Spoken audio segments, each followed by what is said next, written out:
अल्हम्दुलिल्लाह नहमदु व नसल्ली अला रसूलिल करीम अम्मा बाद। আল্লাহ তাবারক ওয়া তাআলা মুসলমানের উপরে 5 ওয়াক্ত নামাজ ফরজ করেছেন।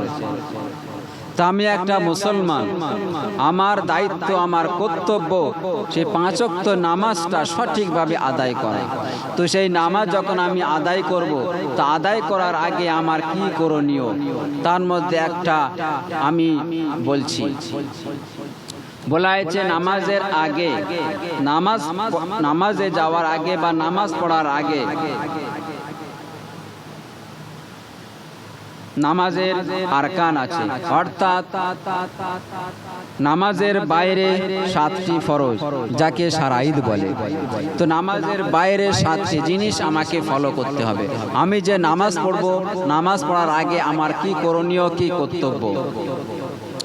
বলা হয়েছে তুমি যখন নামাজে যাবে তখন তোমার শরীর পাক হতে হবে। আমার যে শরীর আছে, যেন এই শরীরটা পাক হয়, কাপড় পাক হওয়া। আমি যে নামাজ পড়ব, কি পরে নামাজ পড়ব, আমি যে কাপড়টা পরব সেই কাপড়টা যেন পাক পবিত্র হয়। তারপরে বলা হয়েছে কি সতর ঢাকা। তো একটা পুরুষের সতর কতটা? বলা হয়েছে পুরুষের সতর আছে নাভি থেকে নিয়ে হাঁটু নিচে পর্যন্ত, এই সতর ঢাকা। এর আগে যে ছেলেদের জন্য কি আছে, যে মাথায় টুপি রাখা, জামা রাখা, চাই লুঙ্গি হোক চাই পায়জামা হোক, এই জামা বা টুপি এগুলো হচ্ছে কি আদব, কিন্তু না, সতর ঢাকা হচ্ছে কি ফরজ। তারপরে কি আছে কিবলামুখী হওয়া। আমি যে নামাজ পড়ব এই কিবলামুখী নামাজ পড়ব।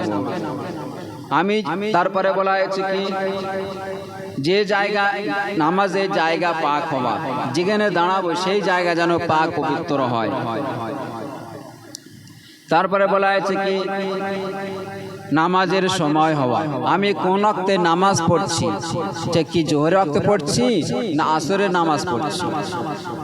যদি জোহরের ওয়াক্তে যদি আসরের নামাজ পড়ি তো নামাজ হবে না, ফজরের ওয়াক্তে যদি জোহরের নামাজ পড়ি তো নামাজ হবে না। কোন ওয়াক্তে কি নামাজটা পড়ছি সেটা জানা। তারপরে বলা হয়েছে কি নিয়ত করা। আমি কোন সময় কি নামাজটা পড়ছি সেই নামাজের নিয়ত করা। তো এইগুলো হচ্ছে কি নামাজের বাইরে আমার কাজ। সেই কাজটা অর্থাৎ এই শারাইতটা আমাকে খেয়াল করতে হবে।